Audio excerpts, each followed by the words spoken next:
అయితే దేవుడు గనుక నీ ద్వారా ఒక పని చేయించుకోవాలి అనుకున్నప్పుడు, నీ ద్వారా ఒక పని చేయించుకోవాలనుకున్నప్పుడు, నీ శక్తితో, నీ జ్ఞానంతో, నీకున్నటువంటి పలుకుబడితో, స్టేటస్తో అస్సలు సంబంధం లేదన్నమాట.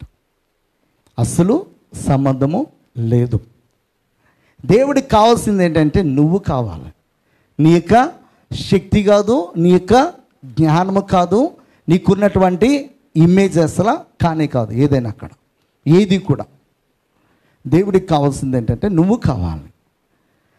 దేవుడు మనలో ఉన్నటువంటి జ్ఞానాన్ని బట్టి, శక్తిని బట్టి, వీటిని బట్టి చూస్ చేసుకోవడం, ఆయన పిలుచుకోవడం. ఆయనకి కావాల్సింది ఏంటంటే ఒక ఎంప్టీ వెజల్ కావాలన్నమాట. ఏం కావాలి? ఒక ఖాళీగా ఉన్నటువంటి పాత్ర కావాలి. ఆ ఖాళీ పాత్రలో దేవుడు ఏదైతే నింపి వాడుకోవాలనుకుంటున్నాడో దాని చేత నింపి వాడుకుంటాడు. అందుకే కొంతమంది సేవకులకి ఒక్కొక్క తలంతు ఉంటుంది. అందరికి అన్ని తలంతులు ఉండవు. అన్ని తలాంతులు ఉన్నటువంటి వ్యక్తి బైబిల్లో ఒకే ఒక్కడు. ఎవరన్నమాట? పౌలు. అర్థమైందా? పౌలు మాత్రమే అన్ని తలాంతులు కలిగినటువంటి వాడు, అన్ని వరములు, అన్ని ఫలములు ఉన్నటువంటి వ్యక్తి అన్నమాట.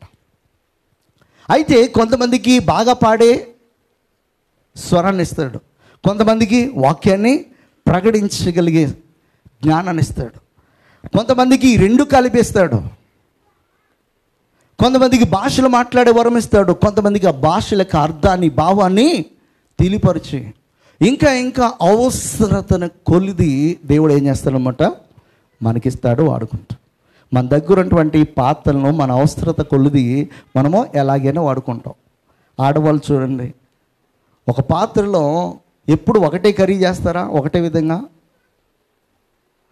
అవసరతను బట్టి ఒకరోజు కర్రీ వండొచ్చు, ఒక రోజున అదే పాత్రలో రసం పెట్టవచ్చు, అదే పాత్రలో బిర్యానీ వండొచ్చు, అదే పాత్రలో రైస్ కూడా చేయొచ్చు. హల్లెలూయా.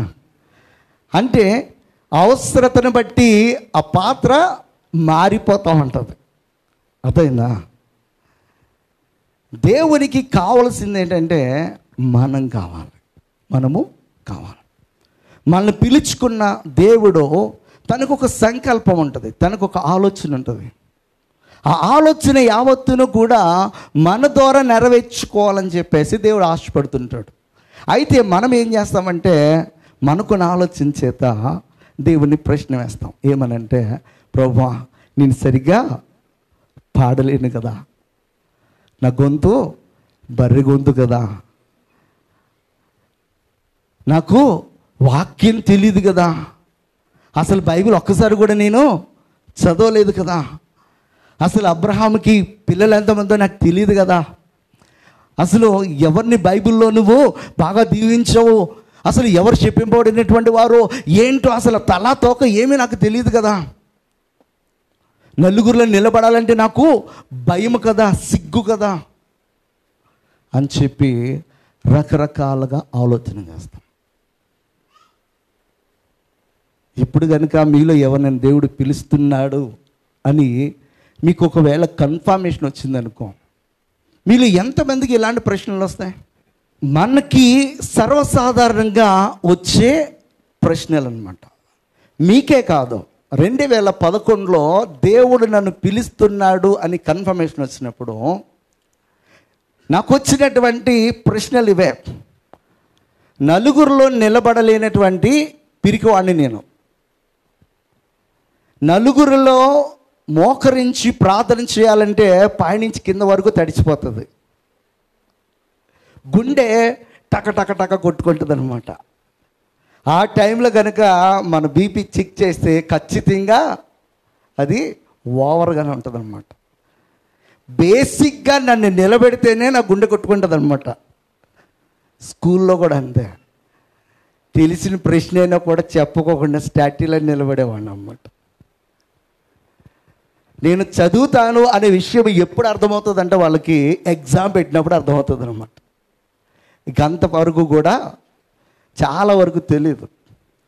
అయితే అలాంటి భయం కలిగినటువంటి, పిరికి తనుముతో ఉన్నటువంటి నన్ను దేవుడు పిలుచుకున్నప్పుడు నేను అడిగినటువంటి ప్రశ్నలు ఇవే.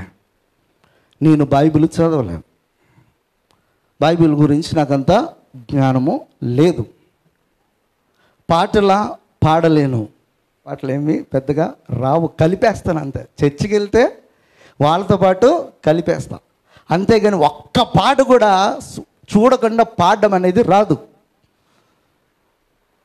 అప్పటికి నా పొజిషన్ నేను చెప్తున్నా, ఒక పాట పాడడము రాదు, పాట పాడాలంటే భయము, నలుగురిలో ప్రార్థన చేయాలంటే ధైర్యం చాలేదు కాదు. ఇవన్నీ కూడా ఉన్నాయి.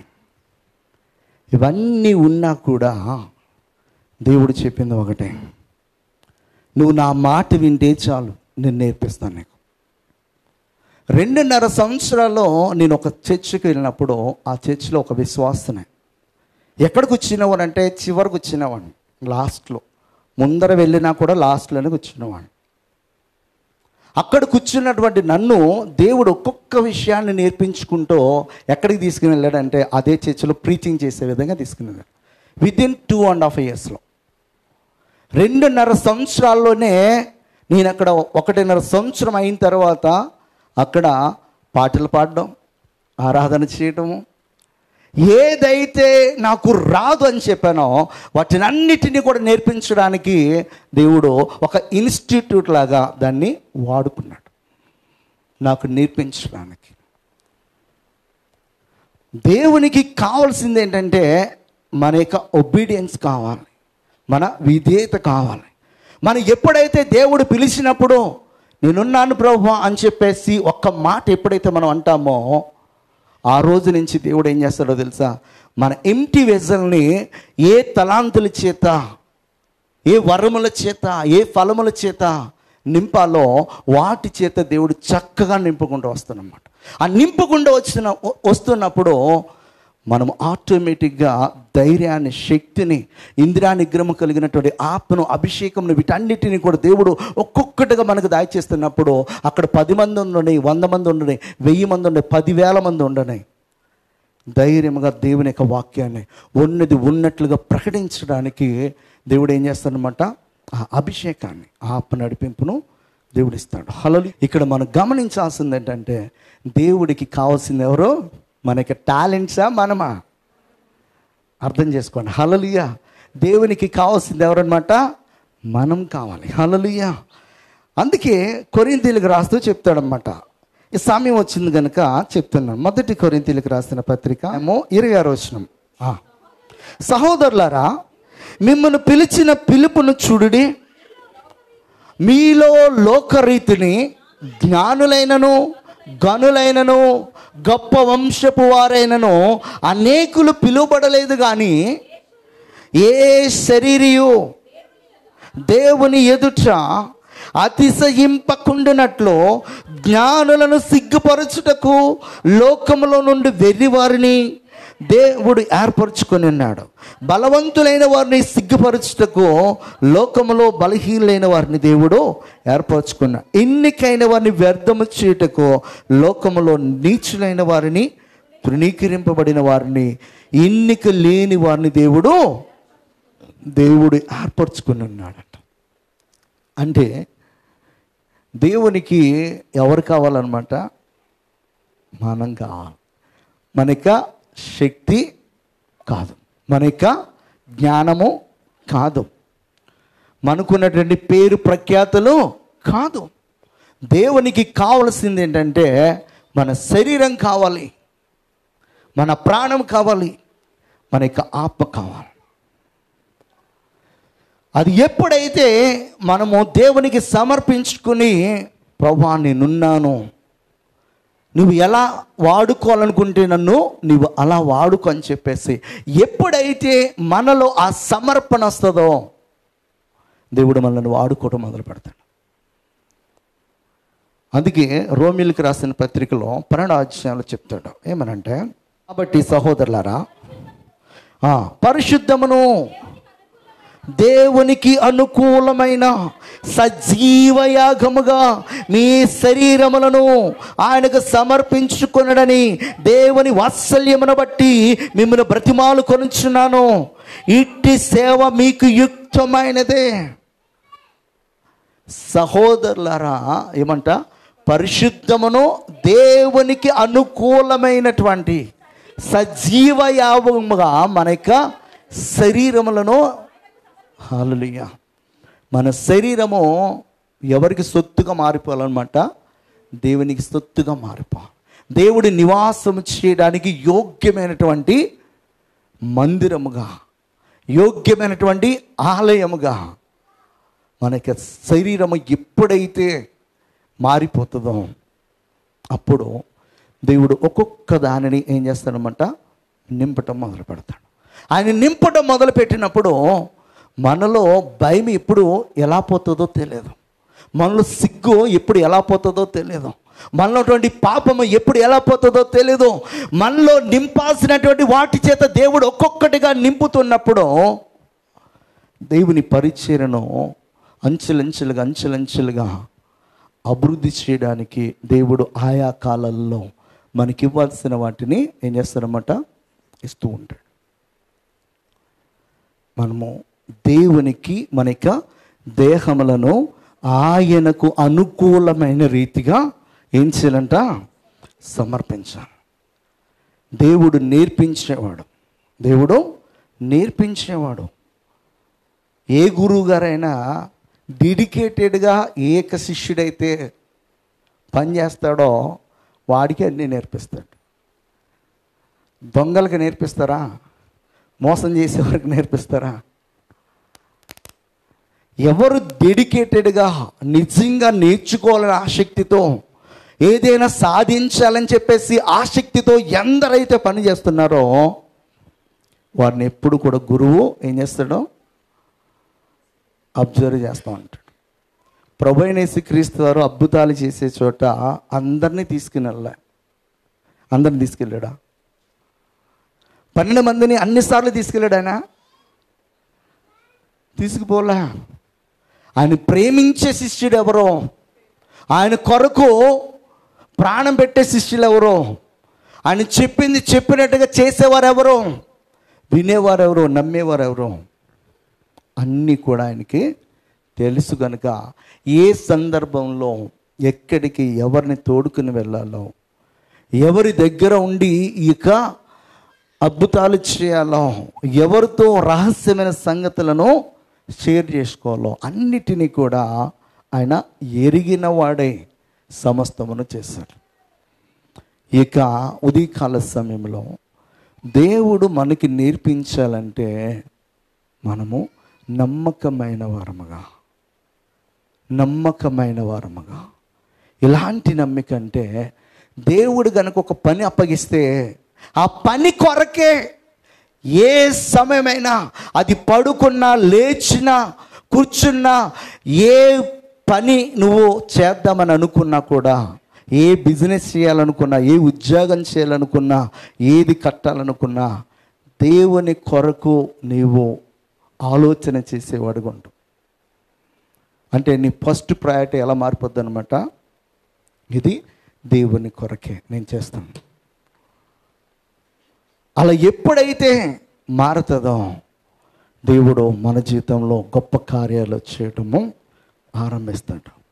అలా చేయాలని చెప్పేసి దేవుడు మనలను పిలుచుకుంటున్నాడు. అయితే పిలుచుకున్న తర్వాత చాలామంది ఏం చేస్తారంటే, ఒక స్టెబిలిటీ అనేది వచ్చిన తర్వాత దేవుని పనిని ప్రక్కన పెట్టి వారి సొంత కార్యములను చేసుకుంటూ వెళ్తానమాట. వారు ఎప్పుడైతే దేవుని పనికి ఆసక్తి అనేది ఇవ్వకోకుండా, ప్రాధాన్యత అనేది ఇవ్వకోకుండా నిర్లక్ష్యముగా చేస్తూ వారి సొంత పనుల మీద ఎప్పుడైతే వారు కాన్సన్ట్రేట్ చేస్తారో అప్పుడే వారి యొక్క పరిచర్య అనేది ఏమవుతుందన్నమాట? స్లోగా, గ్రాడ్యువల్గా తగ్గిపోవటం అనేది అవకాశం. దేవుని పని ముందుకు సాగదు.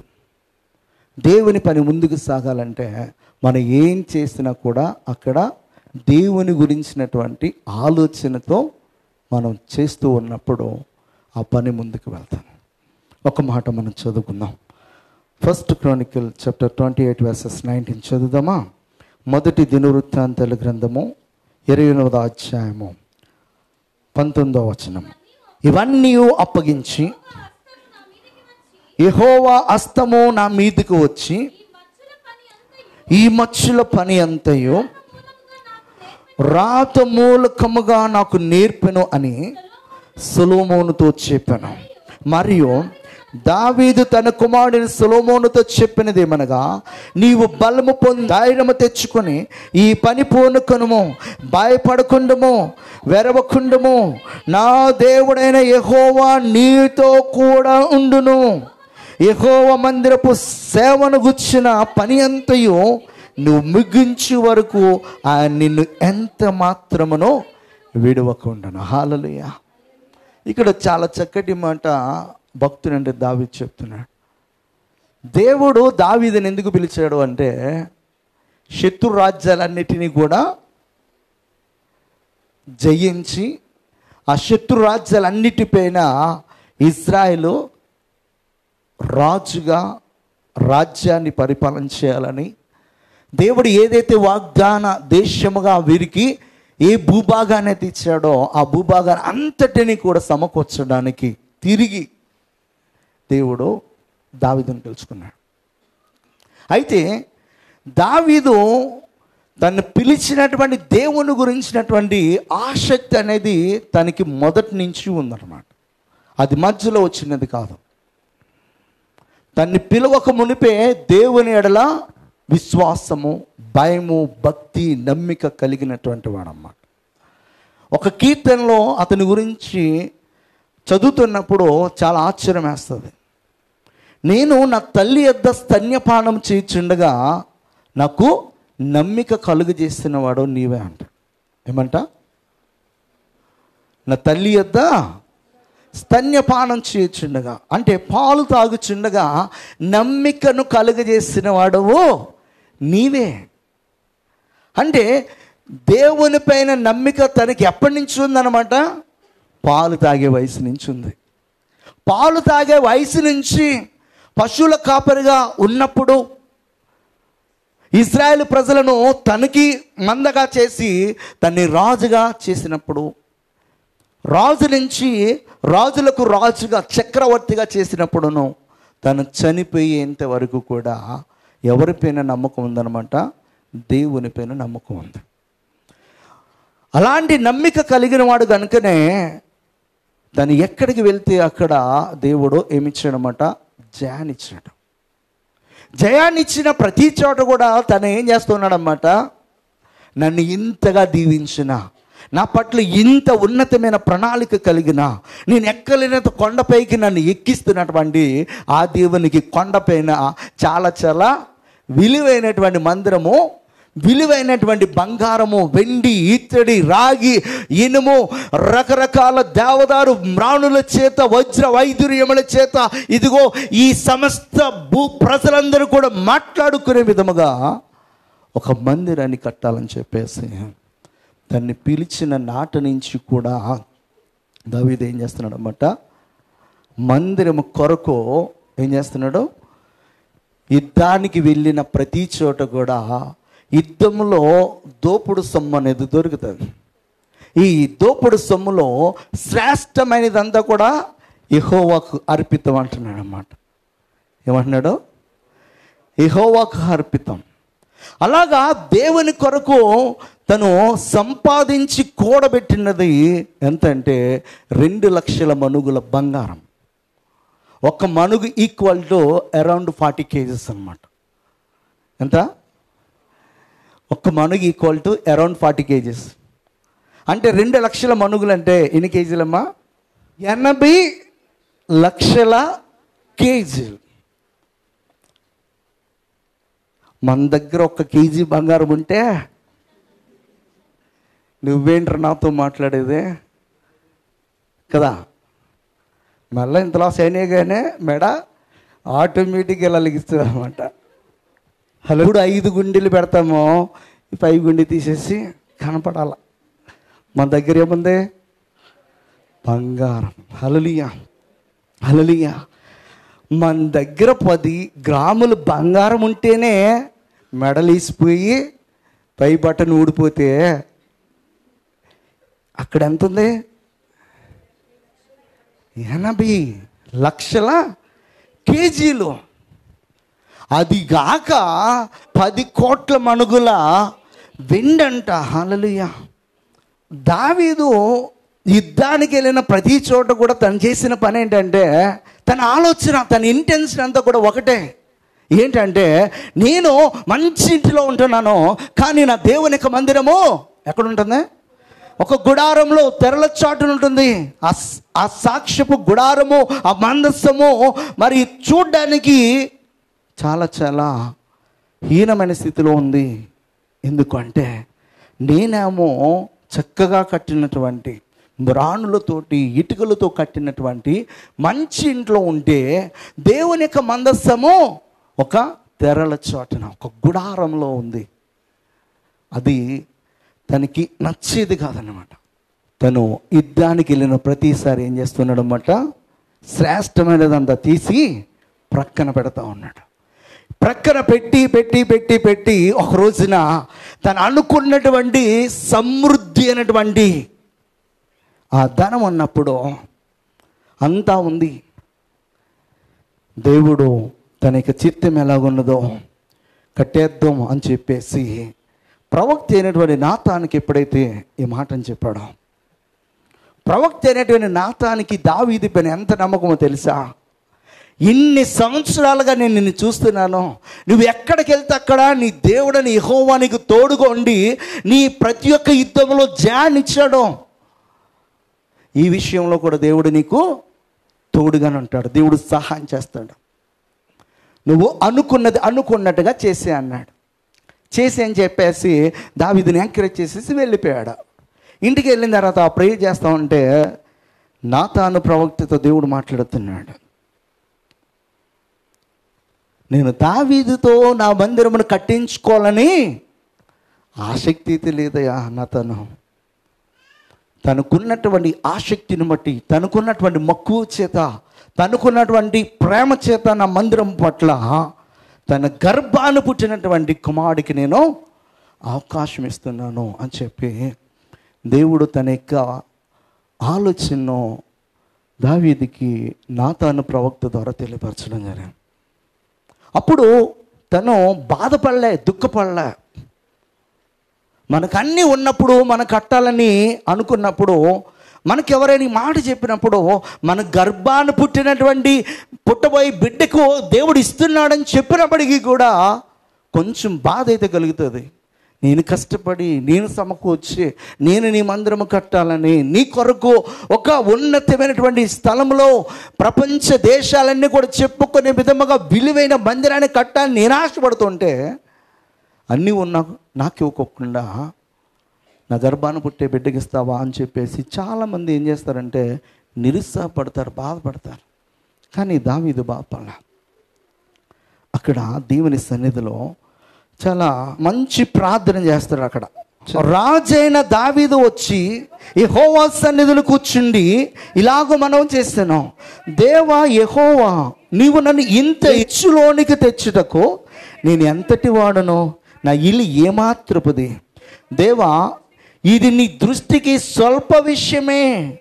దేవా యెహోవా, నీవు రాబోవు బహుకాలము వరకు నీ సేవకుని సంతతిని గురించి సెలవిచ్చి మనుషునితో మనుషుడు మాట్లాడినట్లు దయ పాలించి నాతో మాట్లాడి నా సంతతి ఘనత చెందినని మాట ఇచ్చిన. హల్లెలూయా. నీవు రాబోవు బహుకాలము వరకు నీ సేవకుని సంతతిని గురించి సెలవిచ్చుతు అని చెప్పేసి దావీదు దేవుని సన్నిధిలో నిజంగా ఆనంద బాష్పాలతో అక్కడ ప్రార్థన చేస్తున్నట్టుగా కనబడుతుంది. రాబోయే తరములో దేవుడు చేయబోయే కార్యము ఎంత ఘనమైన కార్యమో. ప్రపంచ దేశాలన్నీ కూడా యెరూషలేము వైపు చూడబోతున్నాయి. అది కూడా దావీదు వంశములో నుంచి వచ్చినటువంటి, దావీదుకు కుమారుడుగా రాబోతున్నటువంటి ఆ కుమారుడు కట్టబోయే మందిరం వైపే ప్రపంచ దేశాలన్నీ కూడా చూడబోతున్నాయని మాటను విన్నప్పుడు దేవుని సన్నిధిలో చాలా చాలా ఆనందంతో, సంతోషంతో దేవుణ్ణి స్తుతించి ప్రార్థిస్తూ ఉన్నాడు. ఎక్కడ కూడా కలత చెందలే, ఎక్కడ కూడా బాధపడలే, ఎక్కడ కూడా దుఃఖపడలే. దేవుడు, నేను ఆశపడినందుకు నా వంశంలో నాకు గర్భాన్న దేవుడు ఇవ్వబోతున్నటువంటి ఆ బిడ్డ ద్వారా ఈ కార్యం చేస్తున్నాడు, ఇంతకంటే గొప్ప విషయము ఏముంది అని చెప్పేసి దేవుని సన్నిధిలో ప్రార్థిస్తున్నాడు. హల్లెలూయా. అవన్నీ కూడా దావీదు దేవుని సన్నిధిలో ప్రార్థన చేసి ఒక్కొక్కటిగా ఆయన తెలుసుకున్నాడు. దేవుని మందిరమును గురించినటువంటి వార్త దేవుడు దావీదుకి తెలియపరచు, నీ ద్వారానే కట్టించుకోవాలి అనుకోవట్లే. అంటే కట్టాలి అనుకున్న వాడికి ప్లేస్ ఆల్రెడీ తెలిసే ఉంటుందిగా, తెలిసి ఉంటుంది ఉండదా? అంటే దేవుడు దావీదుకి ఏం చేశాడు, ఎక్కడ కట్టాలో ఆల్రెడీ ఆ ప్లేస్ని చూపించాడు. ఈ నమూనాలో కట్టాలో ఆల్రెడీ ఆ నమూనాన్ని దేవుడు ఇచ్చాడు. ఇక్కడ అదే మాట్లాడుతున్నాడు. ఇప్పుడు మరొక్కసారి మీరు చదివితే అర్థమవుతుంది. 8:19 ఇవన్నీ అప్పగించి యెహోవా హస్తము నా మీదకు వచ్చి ఈ మచ్చుల పని అంతయు, మచ్చులు అంటే ఏంటి?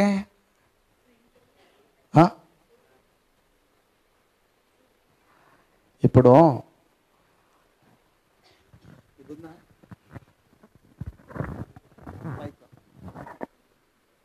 ఇది మరలా ఇలాంటిదే చేర్చాలనుకో, దీనికి ఒక మచ్చు ఉండాలి. ఇదే సైజులో ఇలాంటివి 1,00,000 మనకి రావాలంటే దీని మచ్చు ఉండాలి ముందు. అర్థమైందా?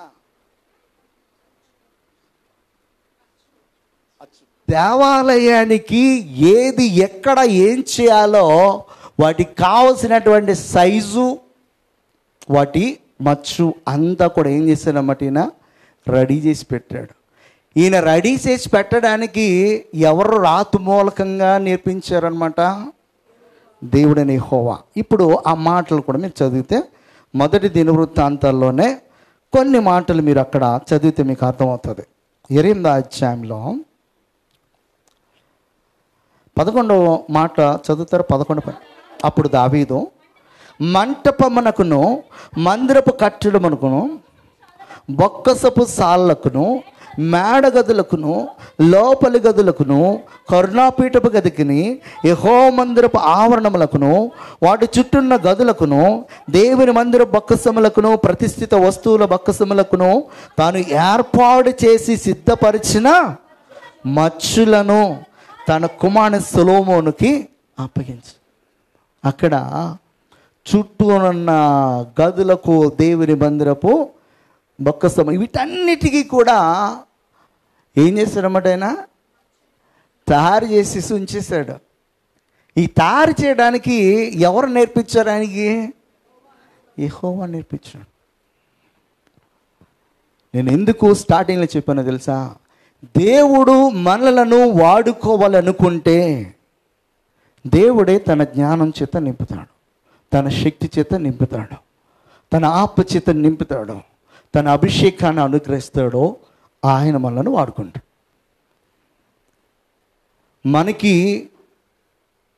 మనము ఎప్పుడు కూడా మన శక్తినో మన జ్ఞానాన్నో వీటిని చూసుకుని ఆగిపోయే వారముగా ఉండకూడదు. ఈ విషయంలో మీకు ఒక క్లారిటీ ఇవ్వడానికే ఈరోజు దేవుడు మీతో మాట్లాడుతున్నాడని చెప్పేసి నమ్మండి. ప్రతి ఆదివారము సంఘంలో మాట్లాడే ప్రతి మాట కూడా నేనేదో నా జ్ఞానంతో ప్రిపేర్ అయ్యేదిగా మ్యాక్సిమం ఉండదు. దేవుని సన్నిధిలో కన్నీటి ప్రార్థన చేసినప్పుడు దేవుడు ఒక మాటను చూపిస్తే ఆ మాటను బట్టి నేను సిద్ధపడి వచ్చాను. దేవుడు దావీదుతో తను కట్టబోయే మందిరమును గురించినటువంటి నమూనా అంతా ఇచ్చేశాడు. అన్నీ ఉన్నాయి ఇప్పుడు. అయితే ఆ మచ్చులలో ఎంత ఎత్తు బంగారాన్ని ఉపయోగించి వాటిని తయారు చేయాలో దాని లిస్టు కూడా ఇచ్చాడు అక్కడ కింద. అంటే దావీదు దేవుని మందిరము కొరకు సమకూరుస్తున్నప్పుడు, దేవుని పని చేయాలని చెప్పేసి ఆ మందిరము స్థలము కోసం ప్రార్థన చేస్తున్నప్పుడు యెహోవా దేవుడు ప్రత్యక్షమయ్యి ఎక్కడ కట్టాలని చెప్పాడు అనమాట. 2 Chronicles chapter 3 verses 1-7. తరువాత సొలొమోను యెరూషలేములో తన తండ్రైన దావీదునకు యెహోవా ప్రత్యక్షమైనప్పుడు మోరియా పర్వతమందు దావీదు సిద్ధపరిచిన స్థలమున ఎబీసీయుడైన వర్ణాను కళ్ళమందు దావీదు ఏర్పరిచిన స్థలమున యెహోవాకు ఒక మందిరమును కట్టనారంభించాను. హల్లెలూయా. దావీదు ఆల్రెడీ ఆ ప్లేస్ని ఏం చేశాడన్నమాట, సిద్ధపరిచాడు. ఆసక్తి కలిగి దేవుని కొరకు ఆలోచన చేస్తున్నటువంటి దావీదుకి దేవుడు ఏం చేస్తాడంటే ఎక్కడ కట్టాలో ఆ ప్లేస్ని చూపించాడు, ఎలా కట్టాలో చూపించాడు, ఏది ఏ సైజులో దానికి బంగారాన్ని ఎంత ఉపయోగించాలో వాటి ఎత్తుతో సహా, అంటే ఎన్ని గ్రాములు వాడాలి, ఎన్ని కేజీలు వాడాలో లిస్ట్ కూడా ఇచ్చేసాడు అనమాట. దేవుని యొక్క పని దేవుడు తనకు నచ్చినట్లుగా చేసుకుంటాడు, మనకు నచ్చినట్లుగా కాదు.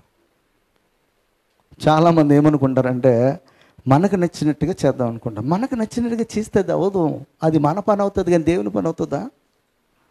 దేవుడు తన పని కోసము ఒక ఎక్స్పెక్టేషన్తో పిలుస్తాడు. ఆ ఎక్స్పెక్టేషన్తో ఆయన పిలిచినప్పుడు ఆ ఎక్స్పెక్టేషన్ ఎవరు రీచ్ అవ్వాలన్నమాట, ఎవరైతే పిలువబడ్డారో. సౌలును పిలిచినప్పుడు దేవునికి ఒక ఎక్స్పెక్టేషన్ ఉంది. ఏంటి ఎక్స్పెక్టేషన్ అంటే, నా ఆజ్ఞను నువ్వు వినాలి, నేను చెప్పింది నువ్వు చేయాలి. నా యొక్క ఆలోచన ఏంటంటే, ఇదిగో చుట్టుపక్కల ఉండే శత్రు రాజ్యాలన్నింటిని కూడా నువ్వు జయించిన తర్వాత నీ తర్వాత నీ కుమారుడు యోనాతాను తర్వాత మెఫీబోషెతు, ఇలాగా ఒక్కరి తర్వాత ఒకరు రాజ్య పరిపాలన చేయడానికి నీ యొక్క గర్భంలో నుంచే తర్వాత నేనే రావాలనుకున్నానని చెప్పేసి దేవుడు పిలుచుకున్నాడు. అయితే సౌలు విన్నాడా? దేవునికి అంటే ఇష్టం అంటే ఏంటో తెలుసా? బలులను అర్పించుట కంటే యెహోవా మాట వినాలంట. యెహోవా ఆజ్ఞను వినాలి మనము బలులు అర్పించుట కంటే. యుద్ధానికి వెళ్ళాడు. యుద్ధానికి వెళ్ళిన తర్వాత అక్కడ ఎవరి మీద కూడా నువ్వు కనికరం చూపించొద్దు, గాడిదలేంటి, పశువులనేంటి, పిల్లలనేంటి అందరినీ కూడా నువ్వేం చేయమన్నాడు ఆయన? చంపేసిరా అన్నాడు. అయితే కొవ్విన వాటిని, బలిసిన వాటిని ఏం చేశాడనమాట, తెచ్చుకుని గొడ్ల సావిలో కట్టేసుకుంటే ప్రవక్త వచ్చాడు. ప్రవక్త వచ్చి, యెహోవా చెప్పినట్టుగానే చేసావా అంటే, చేసేసాను. మరి చేస్తే ఆ వెనక నుంచి వినపడుతున్నటువంటి పశువుల గోల ఏంటి, అవి ఎక్కడి అని అడిగాడు. అప్పుడు అంటున్నాడు తెలివిగా, యెహోవాకు బలి అర్పించడానికి అందులో శ్రేష్టమైన వాటినన్నిటినీ కూడా తీసుకొచ్చున్నాను. దేవుడు అడిగాడా?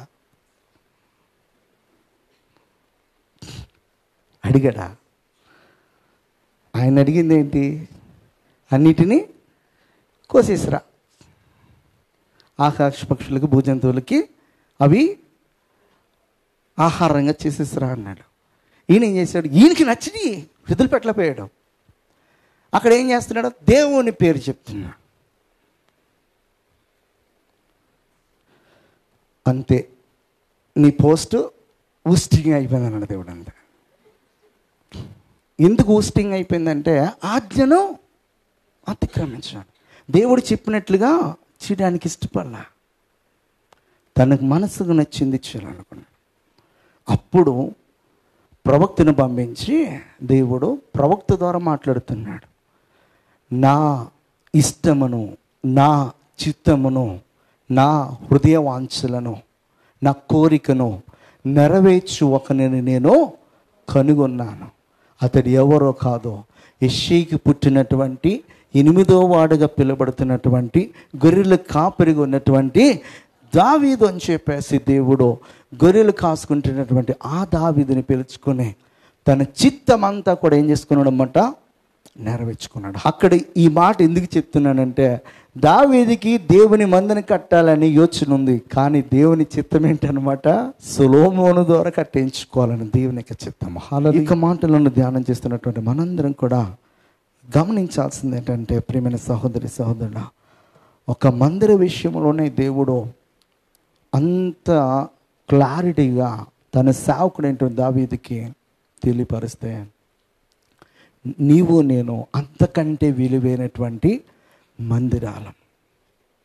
అయితే మొదటి సాక్ష్యపు గుడారానికి కూడా దేవుడని యెహోవా మోషేకి ఏం చేశాడు, అంతా కూడా కొలతలు చూపించాడు.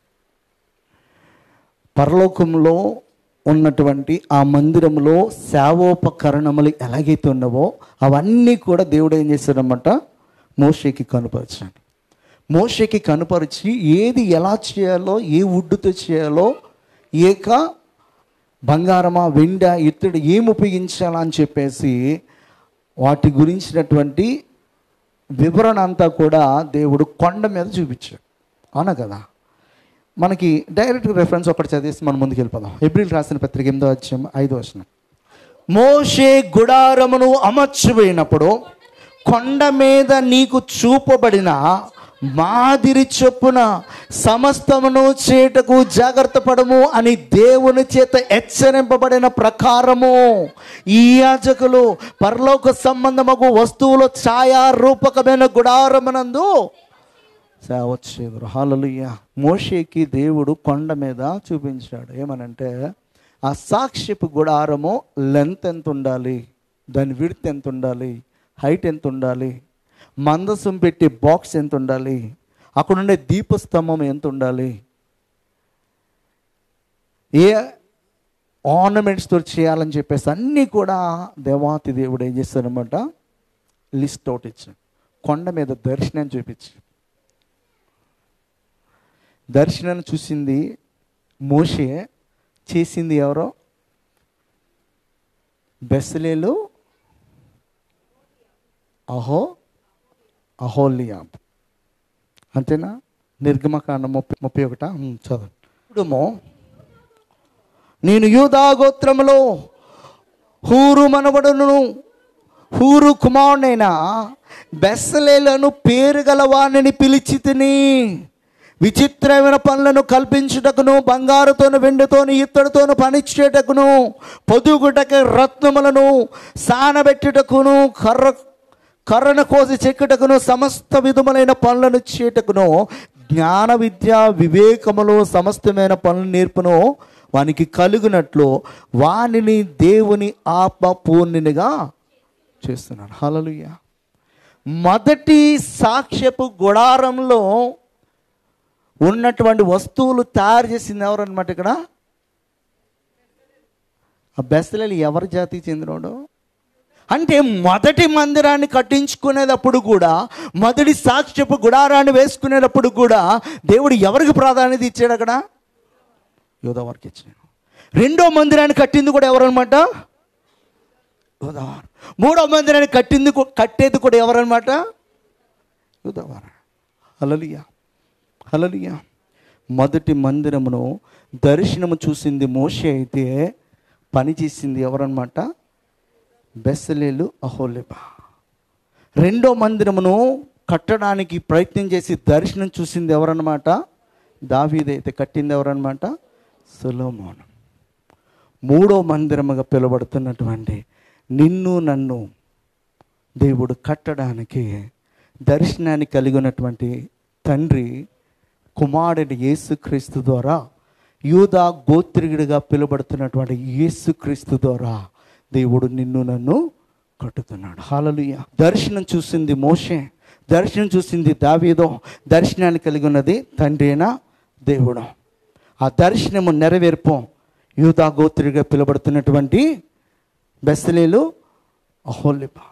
ఆ దర్శనాన్ని నెరవేర్చింది యూదా గోత్రుడిగా పిలువబడుతున్నటువంటి సొలొమోను. మూడో మందిరముగా ఆత్మీయ దేవాలయముగా పిలువబడుతున్నటువంటి నిన్ను నన్ను కట్టుతున్నది ఎవరన్నమాట? ప్రభువైన యేసుక్రీస్తు వారు. హల్లెలూయా. ఆయన అందుకే దావీదు కుమారుడుగా పిలువబడ్డాడు. హల్లెలూయా. యోహాను సువార్త 12:49 ఏలైనగా నా అంతట నేనే మాట్లాడలేదు, నేను ఏమనవలనో ఏమి మాట్లాడవలనో దాని గురించి నన్ను పంపిన తండ్రియే నాకు ఆజ్ఞ ఇచ్చున్నాడు. హల్లెలూయా. నా అంతటా నేనే మాట్లాడలేదు, నేను ఏమనవలనో ఏమి మాట్లాడవలనో దానిని గురించి నన్ను పంపిన తండ్రియే నాకు ఆజ్ఞ ఇచ్చున్నాడు. ఎవరు చెప్తున్నారు ఈ మాట? ప్రభువైన యేసుక్రీస్తు చెప్తున్నాను. అహోలీబా బెస్లేలకు ఏది ఎలా చేయాలో ఎవరు ఆజ్ఞాపించారన్నమాట? దేవుడు. దేవునికి ఆత్మచేత నింపబడి సొలొమోను దేవుని ఆత్మచేత నింపబడి ఏ వస్తువులను ఎలా చేయాలో ఆల్రెడీ మచ్చులు ఇచ్చినటువంటి ఆ మచ్చు ప్రకారము దేవునికి ఆత్మచేత నింపబడి దేవుని మందిరాన్ని కట్టాడు.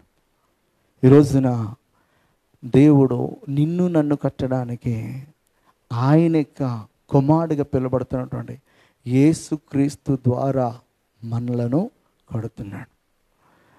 మనలను సర్వసత్యంలోనికి నడిపించడానికే ఆయనే ఆయన నామంలో ఆయన యొక్క ఆత్మను మనకి ఏం చేశాడో అనుగ్రహించాడు. ఇప్పుడు మోషే విజన్ అహోలీబా బెస్లేలో ఏం చేశారన్నమాట? దాన్ని ఫుల్ఫిల్ చేశారు. డేవిడ్ ఆయన చూశాడు, ఎవరు నెరవేర్చారు? ఇప్పుడు తండ్రి దేవుడు చూశాడు, ఎవరు నెరవేరుస్తున్నారన్నమాట? యేసుక్రీస్తు. యేసుక్రీస్తు వారు ఈ భూమి పని నుంచి వెళ్ళిపోయినప్పుడు ఆయన ఒక మాట చెప్పాడు.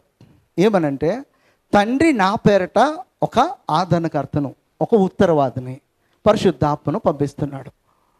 ఆయన వచ్చి క్రొత్త వాటిని బోధిస్తాడని చెప్పాడు. ఆయన నేను ఏటినైతే బోధించానో నా వాటిలో నుంచే ఆయన మీకు బోధిస్తాడు. నేను ఏదైతే చెప్పానో అదే ఆయన చెప్తాడని చెప్తాడు. హల్లెలూయా. యోహాను సువార్త 14:6 ఆదరణకర్త అనగా తండ్రి నా నామమును పంపబోవు పరిశుద్ధాత్మ ఉత్తరవాది సమస్తమును మీకు బోధించి నేను మీతో చెప్పిన సంగతులన్నిటినీ మీకు జ్ఞాపకము చేయను. నేను మీతో చెప్పిన సంగతులన్నిటినీ మీకు జ్ఞాపకం చేస్తాడన్నమాట. హల్లెలూయా. ఫస్ట్ నుంచి జరిగేది అదే. మీకు అర్థమవుతాయి. ఈ 3 విషయాలు చెప్పాను నేను. మోషేకి దేవుడు ఏదైతే చూపించాడో దాన్ని బెస్లేలుకి అహోలీబాకి జ్ఞాపకం చేసి తన ఆత్మ ద్వారా కార్యం చేయించాడు. దావీదుకి ఏదైతే చూపించాడో దానిని దేవుని ఆత్మ చేత సొలొమోన్ని ప్రేరేపించి సొలొమోనికి ఆ జ్ఞానాన్ని ఇచ్చి ఆత్మ నడిపింపుతో అదే చేయించాడు. తండ్రి అయిన యెహోవా దేవుడు కుమారుని యేసుక్రీస్తు ద్వారా మనల్ని కట్టాలని చూస్తున్నప్పుడు కుమారుడు బోధించిందే పరిశుద్ధాత్మ దేవుడు ఏం చేస్తున్నాడు అన్నమాట? మరలా అది బోధిస్తాడు. దానికంటే వేరుగా మనము ఏది కూడా బోధించట్లా. కొత్త రెవల్యూషన్ మనకి ఏమైనా ఉందా? కొత్త రెవల్యూషన్ ఏం లేదు మనకి. ఉన్నదే యేసుక్రీస్తు ఉన్నప్పుడే ఏదైతే రెవల్యూషన్ ఉందో అదే రెవల్యూషన్ ఇప్పుడు ఆత్మ ద్వారా ఎన్నుకుని మనము బోధిస్తున్నాం. హల్లెలూయా. సత్యంలోనికి నడిపించడానికి దేవుడు తన ఆత్మను మనకి అనుగ్రహించడమాట. యోహాను సువార్త 8:42 యేసు వారితో ఎట్లైనను దేవుడు మీ తండ్రి అయిన యెడల మీరు నన్ను ప్రేమింతురు, నేను దేవుని యొద్ద నుండి బయలుదేరి వచ్చిన నా అంతటి నేను వచ్చిన ఆయన నన్ను పంపనని చెప్తాడు. హల్లెలూయా.